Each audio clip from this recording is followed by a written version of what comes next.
Richard, welcome back to another episode where we talk about the top wide receivers. Before we get started on this week, I just want to kind of review how you did last week. And we talked, and it's 18 out of 28 wide receivers in the top 30. Anything you would like to elaborate about that? Yeah, obviously we picked 30 receivers, but we give ourselves a break on JuJu Smith-Schuster and Allen Lazard, who didn't play. Again, we do these rankings very early in the week. We hit on 18 of them. So 18 of 28, not bad. Pretty good. Awesome. All right. Well, let's go ahead and get right into it. We got a lot to cover. So here we go. Top 30 wide receivers for week 5.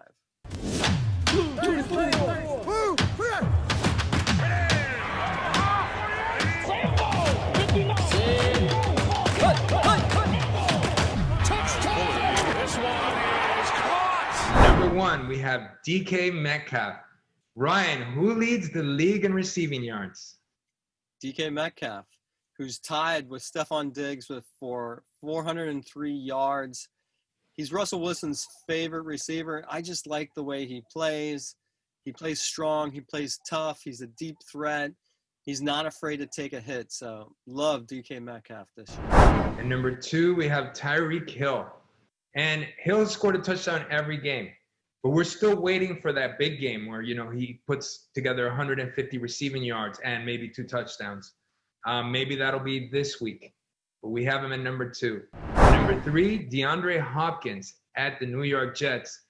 DeAndre's seen a lot of targets, but week 4 didn't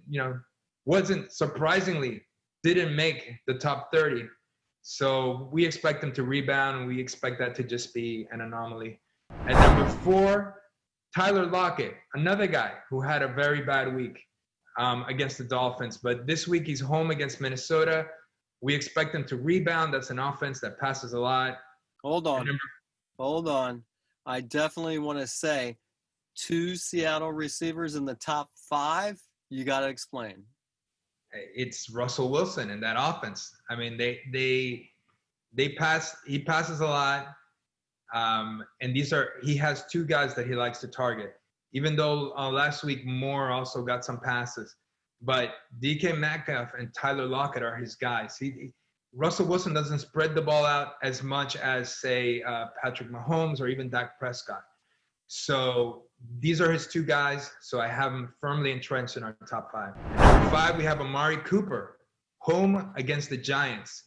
Good matchup. Cooper's received a ton of targets through 4 weeks. The only issue is that this Giants game, it really smells like Ezekiel Elliott's going to have the hot hand here, and they might not pass as much. But we still have to put a Cowboys receiver in the top 5. At number 6, we have Stefon Diggs, who will be at Tennessee. At number 7, Adam Thielen at Seattle. And I know, Ryan, you had something to say about Adam Thielen. Yeah, I mean, started the season very slow, kind of warming up a little bit. I think this is the game that he just runs all over that Seattle secondary. A bad secondary, good receiver. And number 8, Robby Anderson at Atlanta. So Robby Anderson debuts in our top 10. Does he deserve to be in the top 10, Ryan? Very underrated receiver. 6th in the league in receiving yards, and he's going to be a problem for that Atlanta secondary. I agree. That secondary that's been beat up by injuries and I mean, they were exploited on Monday night, and I think Robby Anderson's going to do the same thing. At number 9, we have Terry McLaurin, home against the Rams. We talked about it last week. He is really the lone bright spot on that Washington team as far as fantasy goes. People are going to say, hey, how about Gibson? He had a big week. Yeah, but you can't really rely on Gibson. McLaurin is a stud on a bad team, but we still put him in the top 10. At number 10, we have Keenan Allen, who will be at New Orleans. And Allen had a down week last week, wasn't in the top 30, surprisingly, but you can expect him to get a lot of touches, and Justin Herbert has looked great. So we're going to keep Keenan Allen in the top 10. At 11, Robert Woods at Washington. Robert Woods, another guy that didn't make the top 30. It was a crazy week, but he has a good matchup this week, and that Rams offense is good. Robert Woods is probably their top receiver. It's 1A, 1B with Cooper Kupp. But we're going to put Woods at 11. Ryan, what do you have to say? The Los Angeles Rams, I don't really know what's going on with that offense. They're struggling a little bit. And going against that Washington defense that's ranked 4th in the passing defense, just don't like that matchup for the LA Rams. Number 12, we have Will Fuller, home against Jacksonville. Fuller had a great week 4. He's got a good matchup against Jacksonville. We've talked about it before. I think the whole Houston offense is going to do well this week, from Deshaun Watson to David Johnson to Will Fuller. At number 13, we have Allen Robinson, home against Tampa Bay. Allen Robinson, a stud wide receiver. I don't know what's going on with the Chicago offense, but he did well last week. He had 100 yards and a touchdown, but Allen Robinson can do so much more. Hopefully Nick Foles has a much better week, and we don't want Robinson to be wasted. At 14, Calvin Ridley. Yes, Calvin Ridley all the way down to 14, home against Carolina. What happened with Calvin Ridley this week, Ryan? He laid a goose egg. You expected him to have an awesome game because Julio Jones was out. And he dropped a very important touchdown pass. It was a great play by the defensive back. He should have had it, though. I think he should have had that touchdown. That would have helped him out. But 100 receiving yards the first 3 games and then lay that goose egg. Of course, he's going to have a bounce-back game. Definitely didn't show up last week. So we knocked him down to 14. Number 15, someone that's making a debut in our top 30. That's Jamison Crowder, home against Arizona. He's someone that I considered last week, but I was not certain whether he was going to play or not. Kept him off the top 30, but I knew that he was Darnold's favorite target. He's going to get a ton of targets. Not a super explosive guy, but he's a good possession receiver. And again, he's Darnold's favorite. I like Jamison Crowder in the top 15. And number 16, we have DJ Moore at Atlanta. Again, that's a depleted Falcons secondary. I think Robby Anderson's going to have the bigger day, but I think there's still enough for DJ Moore to succeed as well this week. And number 17, our second Cowboy, CeeDee Lamb, home against the Giants. CeeDee Lamb, we've been talking about it again all season too. The guy that we said could eventually overtake Gallup because of his talent. He somewhat has. He scored 2 touchdowns last week. We like him in our top 20. And number 18, Justin Jefferson at Seattle. He's had 2 great weeks, and Kirk Cousins is probably going to have to pass this week. First of all, Justin Jefferson's going up against a bad secondary, and they're probably going to have to pass a lot to keep up with Russell Wilson. And then at number 19, Cooper Kupp, who's at Washington, is our second Rams receiver. You talked about it earlier. You think the Redskins are tough against the pass. I think the Rams are gonna pass for a lot this week, and I think both Woods and Kupp are gonna do well. And number 20, we have JuJu Smith-Schuster, who missed last week. He'll be home against Philadelphia.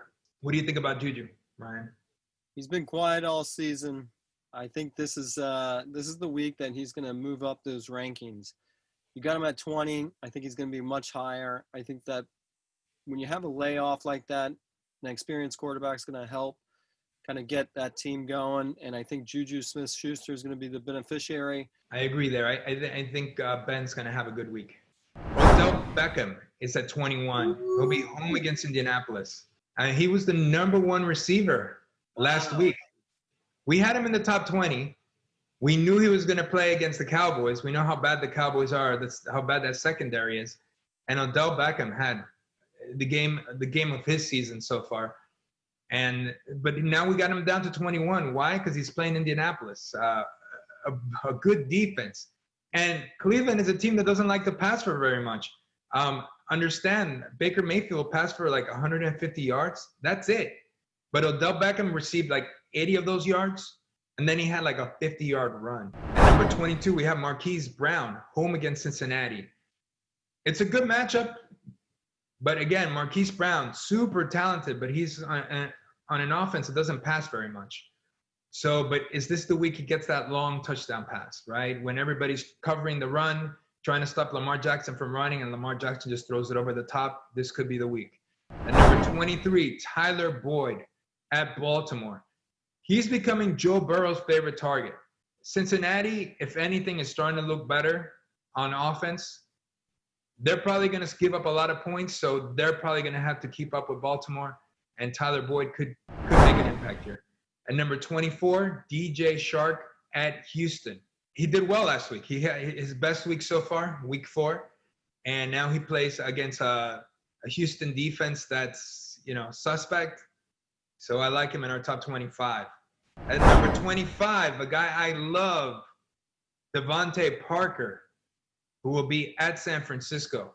Tough defensive matchup, but more than anything, the reason why DeVante Parker, who had over 100 yards receiving in week 4, the reason why we have him down at 25 is he's been frail. He's been playing hurt all season. He'll always take a couple of plays off, and you think he's not going to come back. He's questionable to return. He comes back. He's been toughing it out, but he's not 100%. At number 26, we have Hunter Renfrow, who will be at Kansas City. He's starting to become Derek Carr's favorite target. Him and, I guess, Waller, they're going to have to keep up with Kansas City's offense. They're going to have to air it out. This could be a shootout, so I'm going to put Hunter Renfrow at 26. At number 27, we have Laviska Shenault at Houston. This is a guy that's improving every week. People see the talent.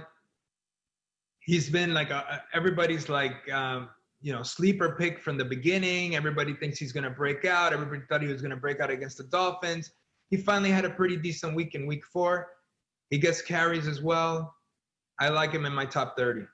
At number 28, we have the return of A.J. Brown, who will be home against Buffalo. A.J. Brown, again, very athletic receiver on a team that doesn't pass as much, that relies on Henry, but they may have to pass a little more this week.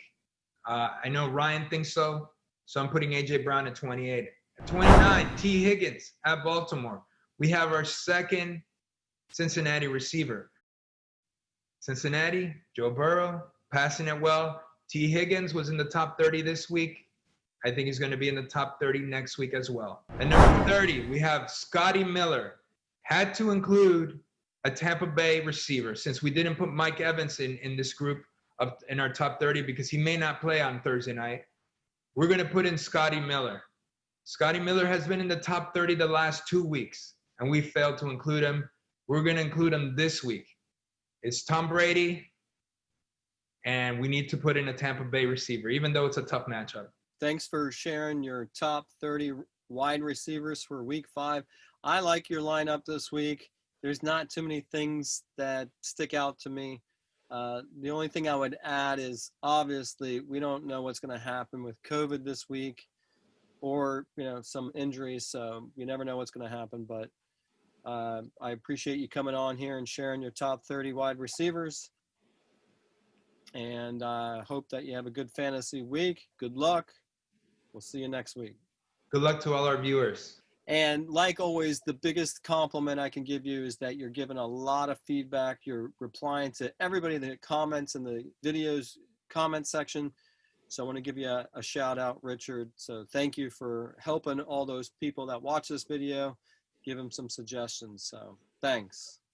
Yeah, man, I love fantasy. I love this stuff. So bring on the questions.